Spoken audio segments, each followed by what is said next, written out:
He slowly looks up and reveals his face. Izuku was astonished from what he saw.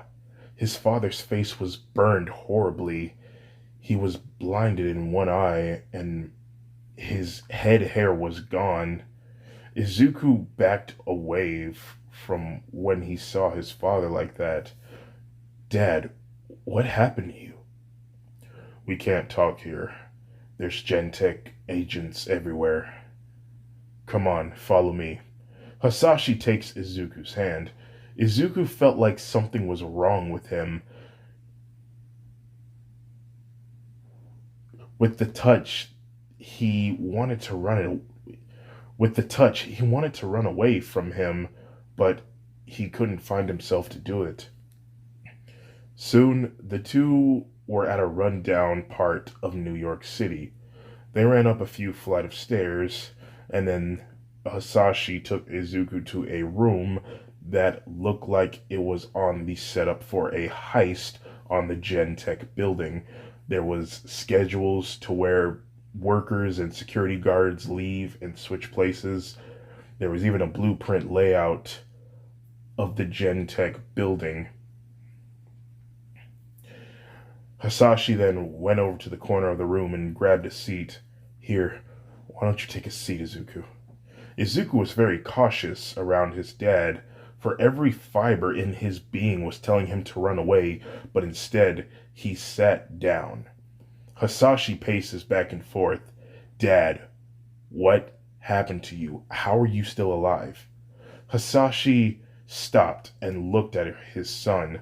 Izuku saw his eyes. His pupils were shrinking and then growing back to normal size, as if his father had went insane. Hasashi then stopped, took a deep breath, and sits down. Son, that night I injected you with a thing that me and Gentech have regrown. You see, back in 1969, a virus was being tested in Idaho. This virus was a biological warfare agent. Now at first it looked harmless, but of course nothing ever comes good from messing around with genetics. Over time, the virus mutated into something horrendous. It genetically mutated people into monster-like creatures that only wanted human flesh. And then a sort of military called Blackwatch interfered, and they nuked the town, preventing the people from spreading the virus. Izuku speaks, but Dad, how are you tied into all of this? And what does all this have to do with you? I was a boy. I heard about the story.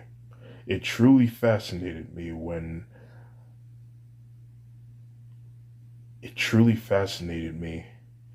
It was one of the reasons why I became a bioengineer. But then Gentech found me. They saw my skills and my potential, what I was capable of, and they hired me. And at first, it felt really good. I was learning. I felt like it was heaven. But then, one day, they showed me a remaining survivor of the nuke from Blackwatch, a woman named Elizabeth Green. The woman, the virus changed the woman's genetic, and they decided that they wanted to start experimenting with the virus. And I know I was about to be a part of the history that started my dream. And so, we messed around with her genes and found that we were able to weaponize her biomass. Biomass is a material that makes up living organisms, but hers was special. Hers was different. You see, over time, we were able to create creatures that had an incredible arsenal of weaponry. With their biomass, our first creature had blades at the end of its fingertips to slash its prey. We've called them brawler hunters. The other one we've made, it would use its biomass to create a hammer-like substance to its fist. It was so strong. We've called it the Juggernaut. The possibilities were endless, son, and we created creature after creature. One after the other was more and more horrendous. They wanted blood, blood, blood. Hisashi stops to catch his breath.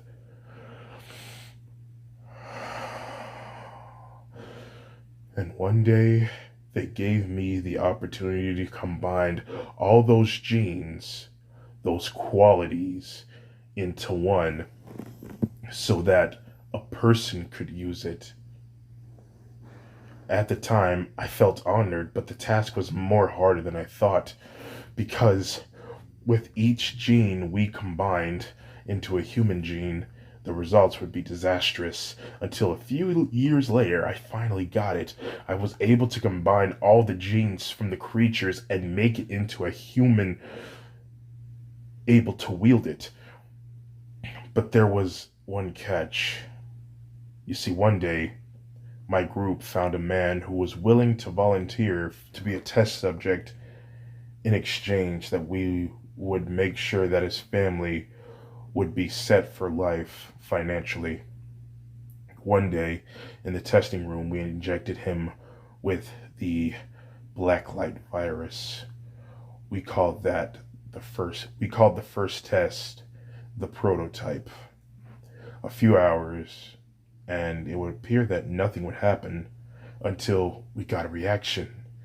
The test subject's hand started changing and morphing into blades and hammer fists and a sort of freaking like tendril that was like a barbed wire. It was incredible and we deemed it a success, but then a few days would pass. His vitals would be different. We were keeping a close eye on him, and he stopped talking one day. And we see that he hasn't been eating the food that we've been providing him. Whenever we would try to speak to him over the intercom, he would look at us like he was so hungry and that we were his lunch. He stopped responding. It was like he was a zombie. A zombie. Yeah, anyway, one day we tried giving him some new food, but on that day he went berserk. He busted down the walls and then he. What happened, Dad? He went for the person that was trying to feed him, and he ate him.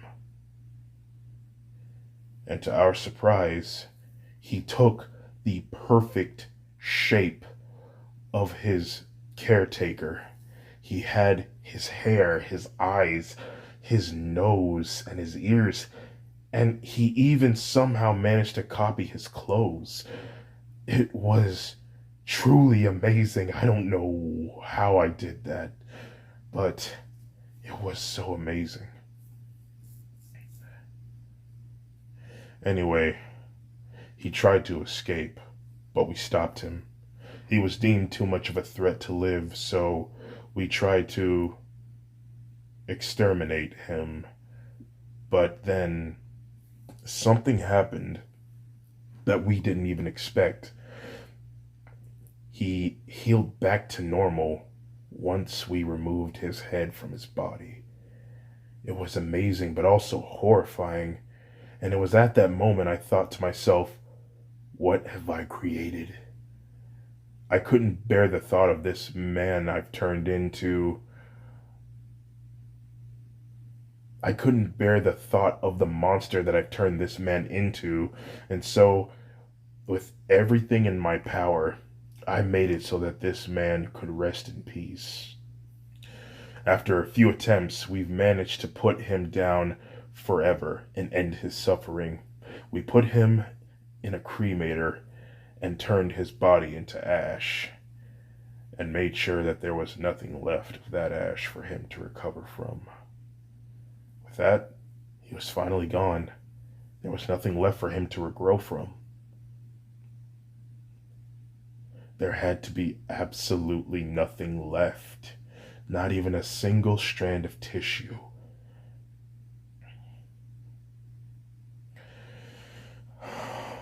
Anyway, after some time, Blackwatch got a hold of what we were doing.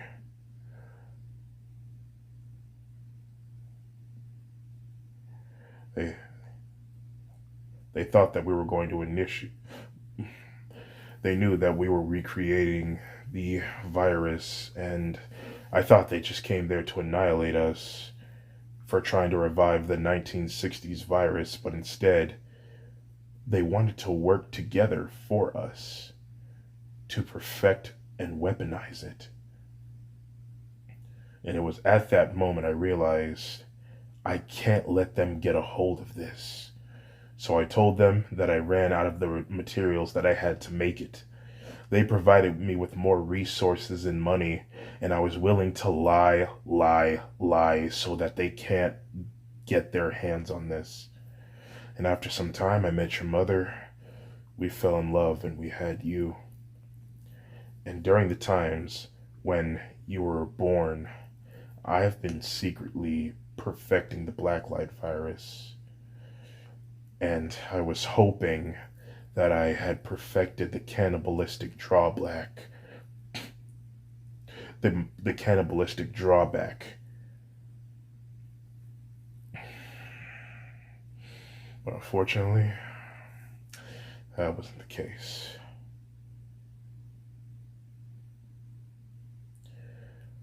But they caught up with what I was doing, and so I had to act fast. I changed. I changed it so that it only affects certain people. People that have our DNA flowing within us, son.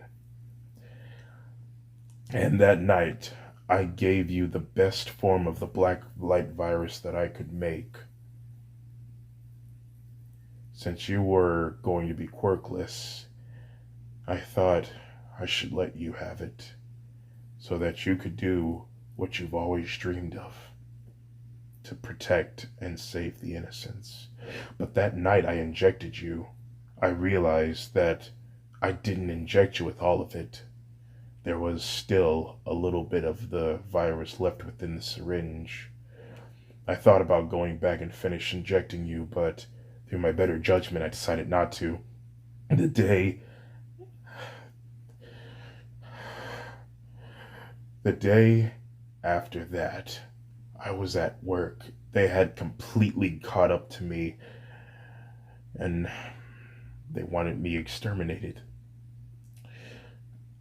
I I didn't want you or your mother to be involved, so I decided that I would give the excuse that I needed to go work out of country so that the company would follow me and leave you alone. But by the time I was at the airport, they found me and they put me in a jet. I knew what they planned on doing, so I didn't fight it. I got on the jet and I flew. My boss, the man who owns Gentech, who provided me with the source, asked me where it was. Where is the blacklight virus? While on the computer monitor, I revealed to him a decoy, an empty jar. Well, no, it wasn't empty. There was just some glowing substance in it. Just some solution that I got from a glow stick. Of course, I didn't tell them where it really was. And anyway, I ended our call. I set a couple of his minions on fire. I went up to the cockpit and I crashed the plane.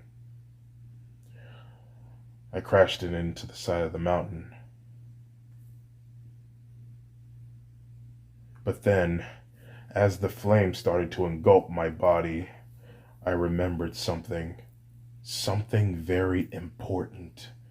Something that I shouldn't have forgotten about, but I did.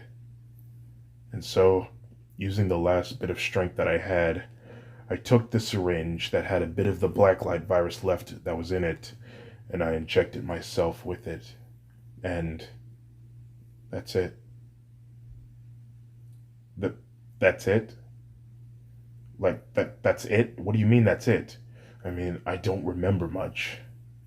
You mean to tell me that you mean to tell me that you crashed a plane and then remembered something and injected yourself with a little bit of left of the blacklight virus, and that's all you have? You don't remember how you got to America? You don't remember when you like first woke up? You don't remember me and mom? I'm sorry, son. I'm so sorry. Izuku paces back and forth after taking a few deep breaths. What was the thing that you remembered? Elizabeth Green. She is the key to all of this. She's the reason why she's the reason why Blackwatch is still able to move on, and Gentech. I I called you here, son, because I need your help to rescue her and to get her out of Blackwatch custody. Without her, it will be a safer world for everybody. As long as she's in the right hands, we could protect her.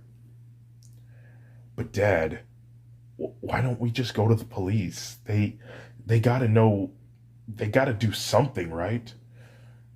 Oh, son. Unfortunately, the police are in ties with Blackwatch and Gentech. Any sort of information that goes to them, Gentech and Blackwatch will hear about it, and they'll exterminate anyone who they think might be getting close to their plans. Also, there's something else, son. Gentech knows about you. They saw your actions and what you were able to do in your little test when you fought those giant robots. They know that you have the blacklight virus in you, and right now, they are willing to send an army to come and get you, son. That's why I need your help to take them down. But, but Dad, I can't. I can't just take down an entire organization, Dad. They have a lot more power than me, financially. What more do you think my arsenal of weaponry can do towards people that have guns and all sorts of crazy inventions that could potentially end my life? I believe in you, son. You just have to believe in yourself. And also, I did gain some of the powers from that from the blacklight virus. But all I have is the healing factor and the scythe arm. That's all I have. Really, said Izuku. Well, what about the armor? The armor. What is the armor? Izuku would go on to explain about how he unlocked a new ability when he saved Bakugo from falling when he fought the giant robot. Very interesting. He shows him. And Izuku explains that it's actually very heavy and it slows him down a bit, but he's able to use it. Very interesting. Have you ever shapeshift before? Yeah, I did, by accident. You see, one day Mom was cooking and she cut her finger, and I went over to aid her, and I put her bleeding finger into my mouth, and She stared at me as if she saw a ghost. I asked her what was wrong, and she raised a mirror to my face, and I was her. I was freaking out. I didn't know I could do that. It's crazy. It was so crazy at that point. But eventually I calmed down and I managed to turn back to normal. It's strange because I also had her quirk for a second. Well, that does make sense. People's quirks are tied to their genetics, so it is possible for you to copy their abilities and have their appearance. Yeah, but I'd rather not taste anyone's blood. But Dad, you say that Gentech knows about me. Then how about we let the heroes do the work? Maybe they could, I don't know, go save Elizabeth themselves and give, I don't know, put her in a better place. No one else should have Elizabeth, son. It has to be us. We have to take down Gentech. At the end of Gentech is the end of Blackwatch, and the end of Blackwatch is a safer world. You have to trust me on this, son. Izuku paces back and forth a few times and he says, okay. Anyway, Hasashi would say, great, thank you, son, and I promise you, you'll have enough time before you have to get back to school in 2 weeks. Hasashi would reveal a few of the plans that he has to infiltrate Gentech's security. When he reaches a certain part where they have to shapeshift to look like someone, Hasashi mentions the fact that he has eaten people, and this takes Izuku off by a lot. Wait a minute, Dad, you've been eating people? Well, son, my appetite is a lot different from everyone else's. What? But with mine, I can eat normal food and be fine with it. Why can't you just eat normal food? You've been killing people? Like, son, it's just, Dad, you can't just go around eating people, killing them like that. What if I end up taking you back to Japan and Mom sees you just eating random people? It's not gonna look so good on your end, Dad. Look, Izuku places both of his hands on each of his father's shoulders. I promise you that I can help you, but you have to promise me that you won't eat anyone else, okay? A second of hesitation goes by and Hasashi says, okay, I promise. Okay. Now, after going over these notes for a few hours, I'm feeling a little tired, so is there a place that I can go to rest? There's just a room downstairs. You can rest there for the night. Okay. Tomorrow, we're gonna go scout out Gentech and make sure that everyone leaves on time. Okay? Okay, son. Alright, Dad. Good night. Izuku leaves the room and he goes downstairs to sleep. Hasashi then heard noises from outside. He looks outside and he sees a homeless man just trying to stay warm. Suddenly, Hasashi's stomach starts to growl, and he leaps out of the... Don't. He leaps out of the window as the screen fades to black. In the room that Izuku was sleeping in, he was asleep, and he went into the mind state again where he saw that figure, the thing that tends to take over him whenever he gets too angry. The figure then spoke. We need to talk. Izuku just paces back and forth and says, oh, what could you possibly want? You know, for the longest time, ever since the day that I first met you, you've just been nothing but a thorn in my side. Is it because that I refuse to accept you as part of me? Well, fine. If that will make you feel better, I accept you as part of me, okay? So will you please stop trying to make my life a living hell? A moment of silence goes by, and the figure speaks. That's not it. Your dad. No. That man is not who you think he is. What do you mean? I'm not entirely sure. But even your instincts told you to run, but you didn't. Well, yeah, I mean, he's my dad. I can't just leave him. Well, sometimes it pays off to listen to your gut. There's something really wrong with him, Izuku. And you must be careful if you do continue to go down this road with him. Also, when you wake up, stay still. He is watching you. Suddenly, the world around them starts to melt away, and Izuku wakes up. But he remembers what his inner self said and stood completely still. He wanted to say something, but even his gut told him not to speak. So he thinks to himself, why did he tell me to stay still? What does he mean he's watching me?